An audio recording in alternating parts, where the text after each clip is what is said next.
My true story. From Washington. At dinner I looked at my granddaughter and asked, is the $1,800.00 I send you each month still enough? My daughter's fork froze, mid-air. She just called that girl a freeloader. That girl's a cockroach, and you're feeding it with my inheritance. Lorna spat the words like venom across the dinner table, her wineglass tilting in one hand, her perfectly manicured finger pointed straight at Ava, who was silently reaching for the salad bowl. I stood at the buffet, holding a tray of homemade garlic bread, the scent of butter and rosemary still warm in the air, and at that moment, the bread felt heavier than stone. I turned my head slowly, not toward Lorna, but toward Ava, who froze mid-motion, her shoulders rigid with practiced restraint. Then came the second blow, sharper than the first. $1,800 a month to live in my house? Lorna sneered, eyes still locked on Ava. Are you trying to rob me before you croak? The room fell silent. Even the grandfather clock in the corner seemed to hold its breath. My son, David, shifted in his seat. His fork, halfway to his mouth, hovered mid-air like the tension had wrapped itself around his wrist. He didn't say a word. I walked over to the table and placed the bread down gently, wiping my hands on the towel tucked at my waist.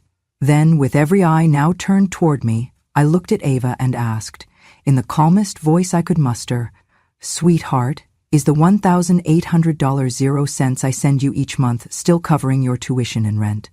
Lorna's fork clattered onto her plate. David coughed and looked away. Ava blinked, once, then slowly nodded. Yes, Grandma, it is. I smiled at her. Good. Let me know if that changes. I can adjust. The room stayed frozen. Lorna's jaw clenched. You could practically hear her mind working, trying to reassemble whatever dominance she thought she held. I sat down at the head of the table, the place they usually avoided leaving for me unless there were guests. Tonight it had been a charity gesture, or so they thought. Now it was a throne. Ava quietly resumed her meal, her face unreadable but her hands slightly steadier. David finally muttered, You've been giving her money? I turned to him. Since she turned 18, tuition, books, housing, all of it. But we thought... He stopped himself. You never said anything. No, I said, I didn't. Lorna leaned back in her chair. Unbelievable, she muttered, then louder. So you've been throwing money at some dropout who can't even pay her own way? She's not a dropout, I said. She's on track to finish with honors this spring, double major, and she works part-time. With whose money? Lorna snapped. Yours, and when I die, I interrupted, my money will go exactly where I choose, and right now, I choose her. I didn't raise my voice. I didn't need to. The truth was weighty enough to land like a blow. Ava's eyes were glassy now, but she didn't let a tear fall. Not in front of them. Lorna stood from the table, pushing her chair back too hard. This is absurd. She's been milking you while living like a queen in some tiny apartment while we cook, clean, and put up with your needs? I haven't asked you for anything, I said quietly. And this is still my house, Lorna. It was, she snapped. David reached for her arm. Lorna? No. She yanked it away. She's manipulating you. Always has. First the bookstore, now this, and this one, she gestured at Ava with disgust, has you wrapped around her finger. Ava finally spoke. Her voice didn't shake. I've never asked Grandma for anything she didn't offer. And I've never taken a dime without thanking her. She's feeding a cockroach, Lorna snarled, and when she's gone, don't expect a damned crumb left. I stood. I think dinner is over. Everyone stood too, out of habit. Lorna stormed out, slamming the sliding glass door on her way to the patio. David followed behind, shoulders hunched. Ava stood still, uncertain. I walked over and placed a hand on her back. You're not a cockroach, I said. You're the only one at this table who's ever looked me in the eye with honesty. She turned to me, then, and hugged me. Not for show, not for pity, just because it was finally safe to. This house used to be mine. I bought it 30 years ago with every dime Harold and I scraped together from our little bookstore, Harbor Reads. A place that smelled like old paper, cinnamon coffee, and second chances. We ran it side by side for 2 decades, tucked into the corner of a sleepy Washington town where regulars left dog-eared books at the counter like offerings. When Harold died, everything changed. Grief is funny. It doesn't knock, it seeps. It rearranges the furniture inside your mind until nothing feels like home, not even home itself. I sold the house shortly after the funeral. I told everyone it was too much space. The truth was, it was too much memory. I moved in with my son David and his wife Lorna. It was supposed to be temporary, 6 months, maybe a year, until I got back on my feet. But time has a way of trickling out, especially when you're old, quiet, and accommodating. The years passed, and I faded. I became the extra fork in the drawer, the shadow in the hallway, the silent audience to conversations I was no longer invited into. My bedroom was in the back corner of the house, the smallest room, the coldest one, furnished with things I didn't choose. They stopped asking what I wanted after the first year. By the second, I'd stopped answering. I cooked sometimes, cleaned often, picked up the mail, folded laundry, left notes reminding them when bills were due. But I wasn't family anymore, not really. I was tolerated. A well-mannered ghost with a pension and too many memories. Lorna made it clear in subtle and not-so-subtle ways that I had overstayed my welcome. She changed the Wi-Fi password without telling me. She stopped ordering my brand of tea. She used phrases like, "The kids need more space," and "We're not running a retirement wing." I never raised my voice, never demanded anything, but I watched, and I remembered. Ava. Ava was the only thing that made me stay. She was the daughter of my estranged youngest son, Michael, a boy with too much charm and not enough restraint. Drugs took him from us long before death did. He'd call when he needed money, disappear for months, and reappear with tears that meant little and promises that meant less. I cut him off when Ava was 4. But not her. She was the one good thing he left behind.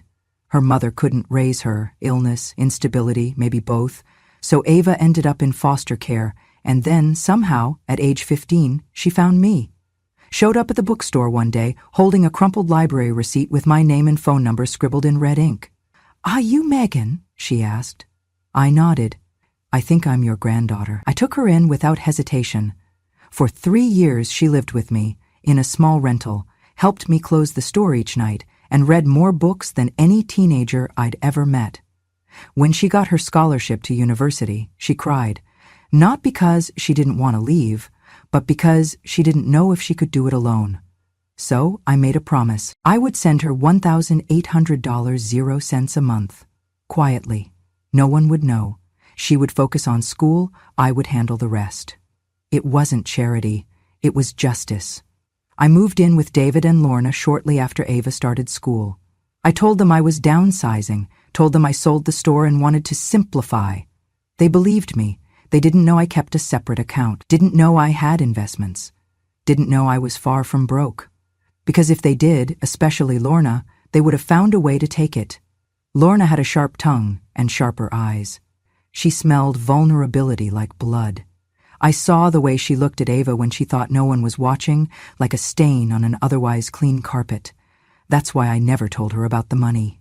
Why I never let on that Ava was more than some charity case I allowed at family dinners.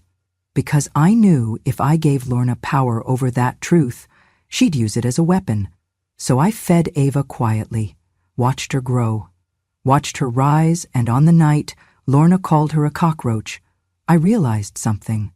I wasn't just alive, I was still dangerous, not with fists, not with fury, but with memory, and money and truth. And I had waited long enough.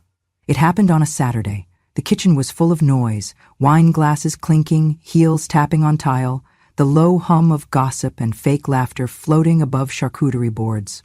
Lorna didn't even make herself. She'd invited her garden club friends over for what she called an intimate little mixer, but it had all the grace of a fundraising gala for people who needed nothing. Ava had just come back from the library. Her hair was wind-blown, backpack slung across one shoulder, and she carried the scent of late autumn in her sweater, damp leaves and cold metal. She smiled when she saw me chopping fruit at the counter. I smiled back. She didn't belong in that crowd, she knew it. But she still said hello, polite as always. Then Lorna's voice rose. It always did when she wanted attention. "Look who finally decided to show her face. The house scholarship." The women giggled. Ava froze, hand still on her bag strap. Lorna took a long sip of wine. "You know," she said, loud enough for the whole kitchen to hear, Some girls earn their way into college. Others lie down for it. Gasps followed, nervous laughter. One of the women muttered, "Lorna, please." But she didn't stop. She gets $1,800 a month to pretend she's struggling. Meanwhile, I'm out here picking up your mother's meds and folding her underwear. I watched Ava's face. It didn't crack, not fully, but something shifted. Her lips tightened, her shoulders squared, and she blinked, slowly, like someone taking a bullet in silence. She said nothing, not one word. She simply nodded, once, then turned away and disappeared up the stairs. No one followed her. No one apologized. I stood in the kitchen, still holding half a pear, the knife still pressed gently against its flesh. Lorna poured herself more wine, smirking like she had won something. That night, after the guests had gone and the music had stopped, and David had slipped away to the garage, pretending none of it had happened, I walked up the stairs. Ava's door was cracked. She was sitting at her desk, pretending to study, but her eyes were wet and her hands were still. I stepped inside and placed the envelope on her desk. She looked up. "Grandma?" I held up a hand. Inside the envelope was the monthly check, but tucked in with it was a folded piece of cream stationery, the kind Harold used to write his customers' thank you notes on. Ava opened it. In my handwriting, only one sentence. "When no one speaks, Grandma still sees." Her breath caught. She stood. Then, without ceremony, without shame, she wrapped her arms around me and held on like she hadn't in years. She didn't cry loud. She didn't speak. But the way she clung to me said everything words couldn't. For the first time since I moved into this house, someone reached for me, not because they needed something, but because they knew I was there. I found the file in Lorna's nightstand. I was looking for batteries. That was my excuse, in case anyone asked. But really, I was following instinct. That quiet itch under your ribs that says, something isn't right.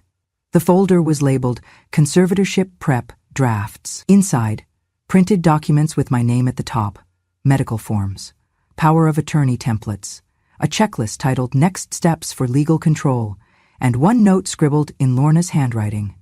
Start memory loss log. Push for neuroeval. One good psych note equals petition ready. I stood there for a long time, holding that paper. Then I put everything back exactly where I found it. That night, I didn't sleep. Instead, I sat at the kitchen table while the house went dark around me and made a list of every room where I could hide a recorder without being found. Behind the stack of gardening magazines, inside the flower bin, under the couch. By sunrise, I had 3 audio devices running. By dinner, I had 4. Within a week, I had hours of footage. But it was the conversation on Thursday morning that sealed it. Lorna's voice, clear as crystal, echoing from the laundry room. "She's losing it. The other day she asked me what year it was. I swear. We just need one doctor's note and boom, full control." David's voice followed, hesitant, but not surprised. "You really think we should? She doesn't need all that money. She doesn't even remember half her passwords. She's not going to be around much longer anyway. Might as well make sure it goes to people who actually use it." That people did not include Ava. I transferred the recordings onto a USB drive that night. Then I called Barnes, my old lawyer, the same one who handled the bookstore sale when Harold passed. He picked up on the second ring.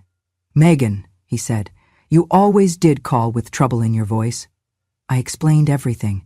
He didn't laugh. He didn't sound surprised. He just said, "Bring me the drive." Ava helped me deliver it. We didn't use a courier. We drove it over in person. Barnes made 3 copies and locked them in 3 separate locations: his office, a private bank vault, and a secure backup server. "They're not going to see this coming," he said, "and they won't know where to hit back."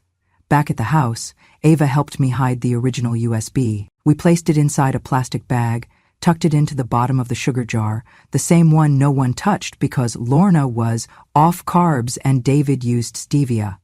We stored second copies in places even smarter. One went inside a hollowed-out book in my shelf.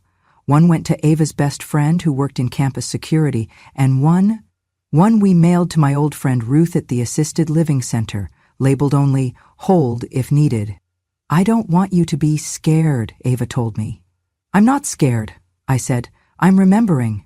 She smiled at that, Because when memory is all they think you've lost, it becomes your greatest weapon. It started like a normal morning. David said he'd scheduled a doctor's visit. Just a checkup, he said, for blood pressure, memory, general stuff. I nodded, smiled even. Lorna handed me my coat without meeting my eyes. I knew. She thought I didn't. The office wasn't a clinic. It was a private practice in a building that smelled like lemon disinfectant and lies. The receptionist called the doctor by his first name and he called Lolo. They thought they were being subtle. I played my part. I let my eyes wander during the intake.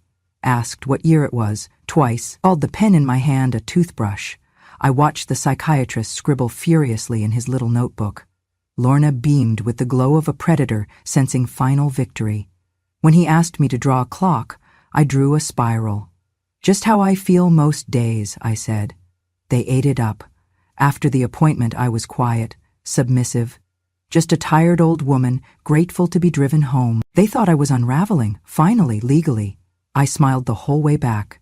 Because while I was buying time, Ava was finishing what we started.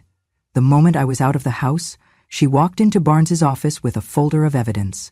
Inside, time-stamped recordings of Lorna's conversations about getting control, her own forged signatures, financial transfers she made under my name, and, most damning, her plan to declare me mentally unfit using a known associate. The packet also included a notarized will updated 2 months ago, property deeds showing I never gifted the house, but rather leased it under conditional occupancy, a sworn affidavit from a financial advisor detailing unusual activity from an account Lorna illegally accessed.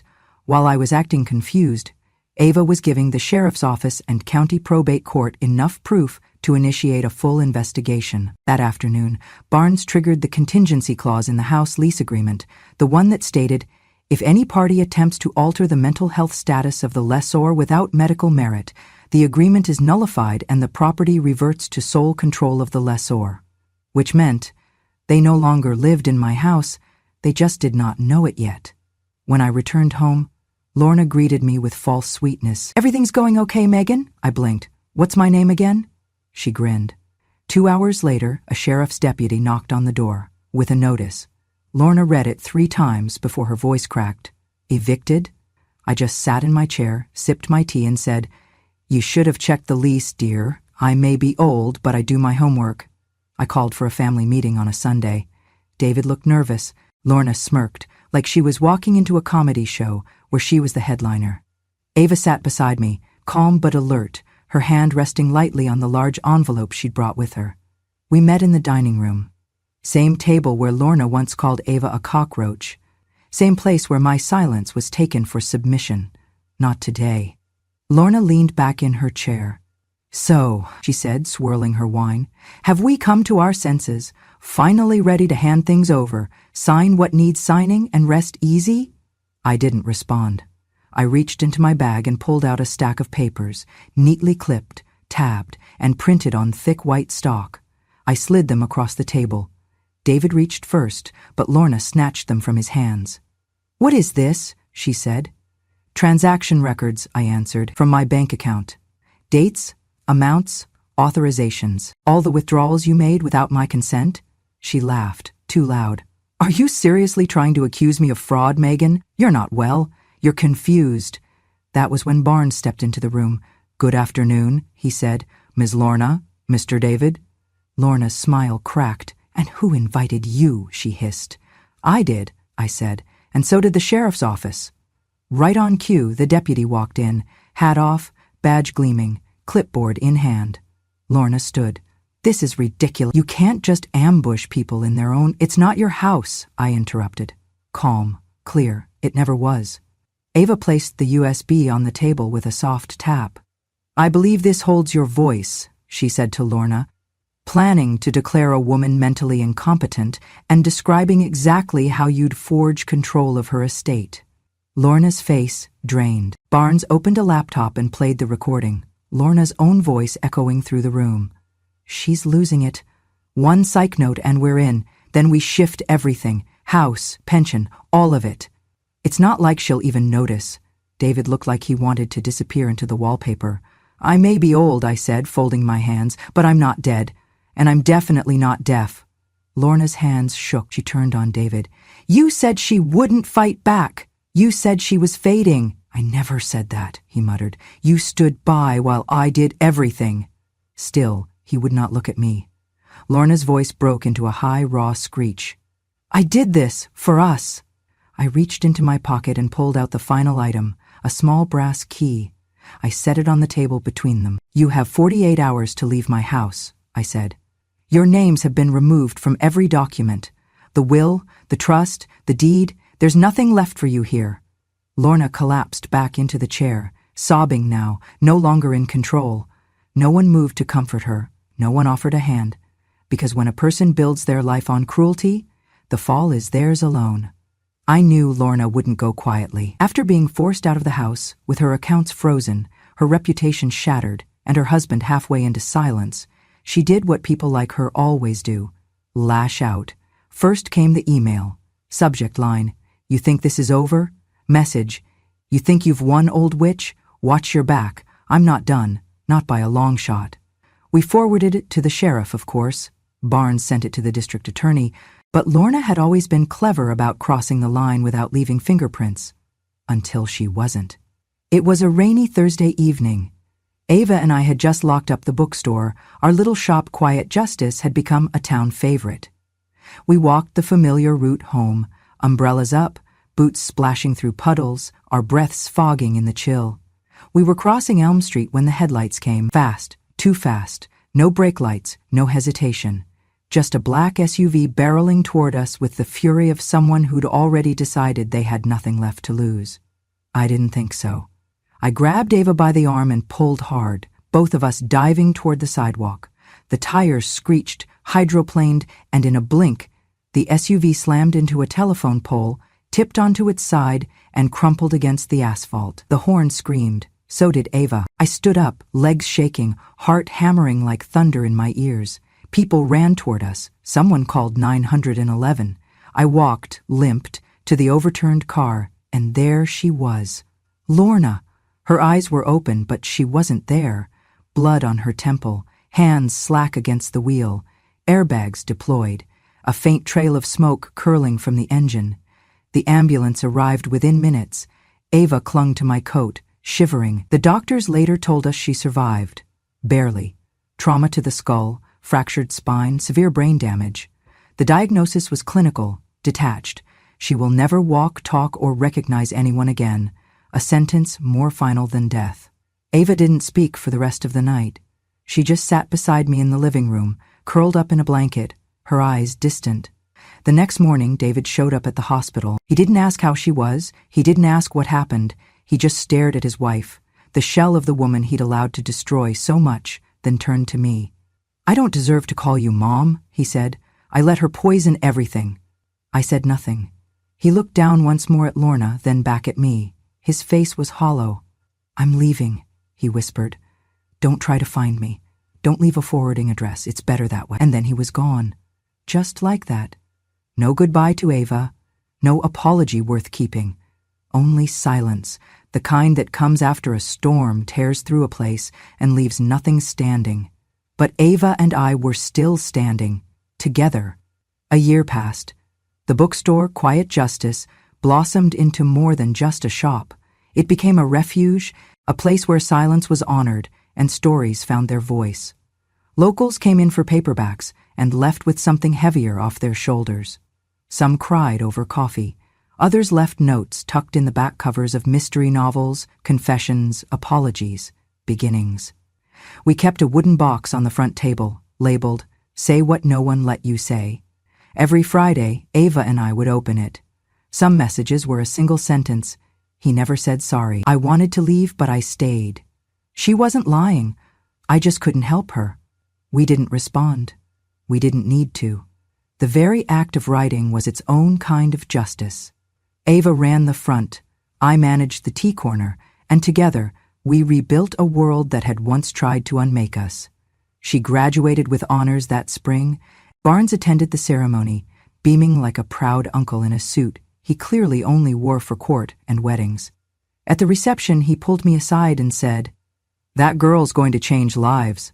"She already has," I replied, watching her laugh with classmates, a lemonade in one hand, a highlighter still peeking out of her coat pocket. Ava didn't go off to a big city firm.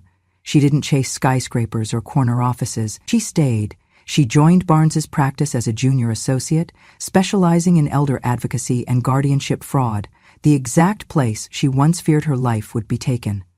Her first case came 3 months in. A grandmother denied custody of her grandson because the child's father claimed she was too senile to care for him. Ava read the file 3 times, visited the woman twice, then walked into court and dismantled the lie like it was made of paper. The judge ruled in favor of the grandmother. "She's a firebrand," Barnes said after the hearing. "Reminds me of someone." At home, life became quiet. Not empty, but full in a softer way. We took morning walks. Ava would point out the same trees, same cracks in the sidewalk, as if naming them made them new again. I made cinnamon scones every Sunday. She never told me when I forgot the sugar. She just smiled and asked for more butter. We watched old movies. She knitted crooked scarves. I started writing again, not a memoir, just memories on scraps of paper I folded into cookbooks. Stillness found us. But it never came with silence, and in that peace, we made space for others. I began hosting circles at the bookstore. Not therapy, not church, just chairs, tea, and women, most of them older, some younger, all of them carrying the weight of having been talked over for far too long. We talked about grief, about divorce, about being forgotten in houses they built. Some cried, some just sat. One woman brought her wedding ring every week and dropped it into her tea, as if steeping it in truth might finally dissolve the lie it came with. I told them, being quiet doesn't mean you're weak. It means you're watching, and remembering, and waiting for your turn to speak with purpose. And they did. For the first time, some of them did. One rainy afternoon, Ava came home with a small wooden box. She placed it gently on the table, her hands calm, her eyes steadier than I'd ever seen them. "It came from the hospital," she said, "from Lorna's legal rep." Inside was a single folded letter on thick paper. No call, no explanation, just a formality. Lorna had been transferred to a long-term care facility upstate. Her condition was irreversible. She no longer responded to speech, no longer recognized faces, no longer passed any tests of memory or awareness. They wanted to know if I had instructions. I folded the letter, slid it back inside the box. "She wanted to end us," I said softly. "Now she doesn't know who she is." We didn't speak of her again. There was no rage left, no victory dance, only the quiet confirmation that cruelty, when left unchecked, eventually consumes its source. David, to my knowledge, never came back, never wrote, and I didn't chase him. Some doors, once closed, should stay that way. Instead, I turned my energy toward living. A month later, a woman came into the bookstore, maybe 50, maybe older, with wild gray curls and a coat full of lint. She ordered a cup of nettle tea, browsed the true crime shelf, and then stopped in front of the community board. "This place," she said to no one in particular, "feels like my grandmother's kitchen." She asked to take a picture of Ava and me. We didn't pose, didn't smooth our hair or fix our posture. She snapped the photo while Ava was handing me tea, both of us mid-laughter at something we'd already forgotten. That photo hangs on the wall now. I sit in my old armchair, one I bought when Harold and I still believed life would keep surprising us. Ava stands beside me, tea in one hand, the other resting gently on my shoulder. Below it, a brass plaque reads, "The ones who laughed are gone. The ones who listened live." Sometimes customers pause there. They stare. They ask us if we're the people in the picture. We smile and say yes. Some cry. Some nod and say thank you without explaining why. But the most moving moments are the ones where someone walks up, tucks a handwritten note into the edge of the frame, and walks away. No name, no need.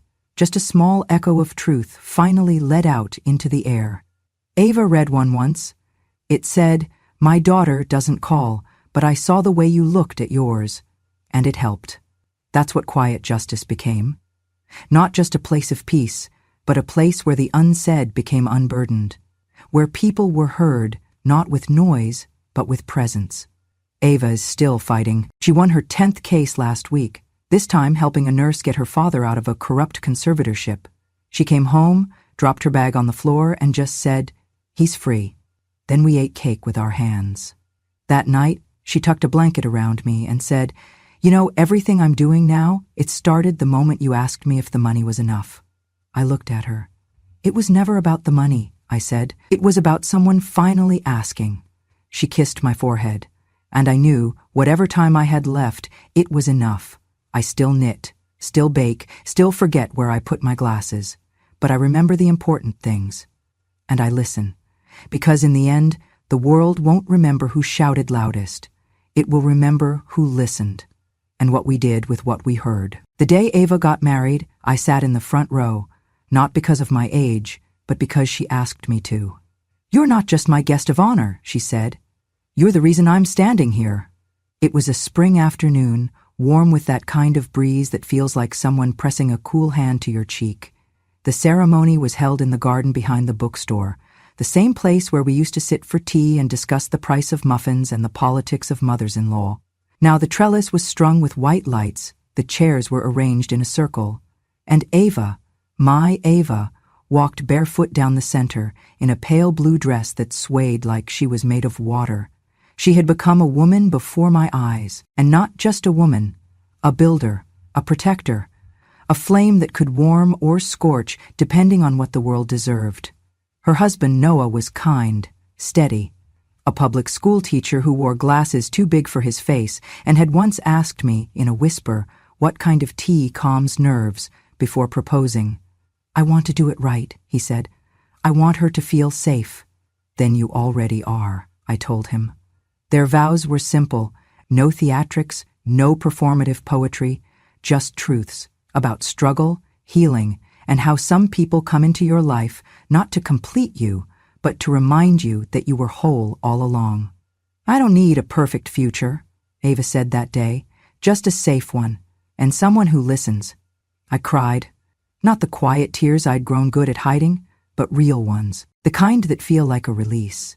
Like final proof that everything I carried, everything I fought for, had landed in the right hands. That night, at the small reception inside Quiet Justice, they played our favorite jazz records. Barnes danced with the widow of a judge.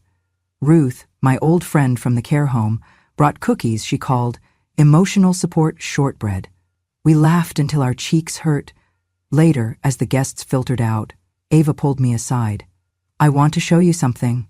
She led me upstairs to the attic space above the shop, an area we'd never used much, just a few dusty boxes and some leftover shelves. But she'd transformed it. Fairy lights hung from the beams, a small reading nook sat beneath the window, and in the center, a single desk with 2 chairs, side by side. "I've been offered a partnership," she said. "Full partner with Barnes. But I told him I want to build something of my own, something here." I turned slowly, taking it all in. She'd painted the walls in soft blues and creams, framed some of our old community notes, and on the far shelf sat a glass case with a single item inside, the USB, the one that saved us.